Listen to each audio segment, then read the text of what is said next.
वो एक गुरु और शिष्य जंगल से होते हुए अपने गांव जा रहे थे। तो अंधेरा काफ़ी हो चुका था और सूरज जो है वो भी डूब चुका था। तो शिष्य ने अपने गुरु से कहा कि गुरुजी काफ़ी रात हो चुकी है और सूरज भी पूरी तरह से डूब चुका है, तो बेहतर यही होगा कि हम आज की रात यहीं आसपास के किसी गांव में गुजारे। तो गुरुजी ने अपना सर हिलाया और वो आसपास के किसी गांव में एक छोटे से घर के पास जाकर रुके। अब जैसे ही वहां गए तो गुरुजी के शिष्य ने दरवाज़ा ठकठकाया। अब जैसे ही दरवाज़ा ठकठकाया तो अंदर से एक गरीब आदमी बाहर आया। तो गुरुजी ने बोला कि हम अपने गांव जा रहे थे, लेकिन रात होने की वजह से हमने इसी गांव में रुकने का सोचा। क्या हम आज रात आपके यहाँ रुक सकते हैं? ये सुनने के बाद उस गरीब आदमी ने गुरुजी और उनके शिष्य को अंदर बुलाया। अब जैसे ही गुरुजी अंदर गए तो उन्होंने देखा कि बहुत ही ज़्यादा गरीबी थी उस आदमी के घर में। तो गुरुजी ने उससे पूछा कि तू काम क्या करता है?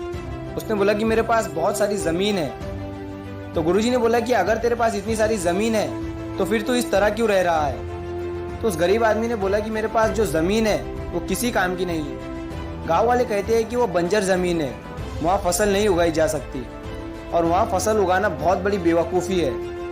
तो गुरुजी ने बोला कि फिर तेरा गुजारा किस पर होता है? तो उसने बोला कि मेरे पास एक भैंस है जिस पर मेरा पूरा घर चलता है।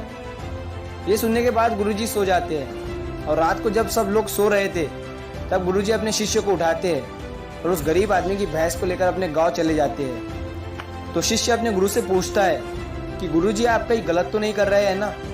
उस गरीब आदमी की रोजी रोटी इसी भैंस की वजह से चलती है।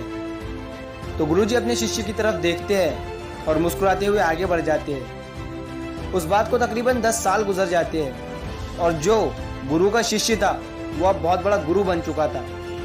तो उसे उस गरीब आदमी की याद आती है कि मेरे गुरु ने उस आदमी के साथ अच्छा नहीं किया था, मुझे एक बार चलकर देखना चाहिए कि अब वो आदमी किस परिस्थिति में है। तो वो शिष्य उस गांव की तरफ जाता है और वहाँ जैसे ही पहुँचता है तो वो देखता है कि जिस जगह पर उस गरीब आदमी का झोपड़ा था वहाँ पर अब एक बड़ा ही आलीशान महल बन चुका था और उस झोपड़ी के बाहर जो बंजर ज़मीन थी उस पर फल और फूलों के बगीचे थे। तो तभी उतने में उधर से उस घर का मालिक आता है। शिष्य उसे देखकर पहचान लेता है और उस आदमी को बोलता है कि तुमने मुझे पहचाना? मैं अपने गुरुजी के साथ आया था, हमने तुम्हारे यहाँ एक रात का मुकाम किया था। वो आदमी उसे पहचान लेता है और बोलता है कि उस रात में आप कहाँ चले गए थे? और उस रात के बाद ही मेरी भैंस कहीं चले गई थी, मेरे पास कोई रास्ता नहीं था, तो मैंने अपनी ज़मीन पर मेहनत की और काफ़ी मेहनत के बाद उस पर फसल निकल आई और आज मैं इस गाँव का सबसे बड़ा और सबसे अमीर आदमी बन चुका हूँ। ये सुनने के बाद शिष्य की आंखों में अपने गुरुजी के लिए आंसू आ गए और उसे ये बात अब समझ में आई और वो रोने लगा।